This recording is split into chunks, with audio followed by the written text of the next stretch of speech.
BGSU 9-5 visiting EMU. Second half, DiMaggio Wiggins gets the dish down low, finishes with the bucket. A couple of minutes later, Roderick Caldwell finds Wiggins again in the post. Little hook shot falls for the Springfield grad. BG up by 1. Tied up now, 0.6 of a second to go.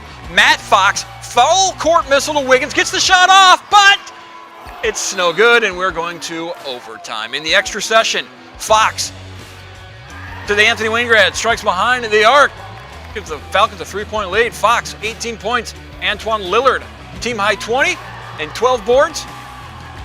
And BG gets the 75-71 victory. Wiggins also a double-double, 15 points, 11 rebounds in the win for BGSU. As a basketball player, man, you just got to stay locked in.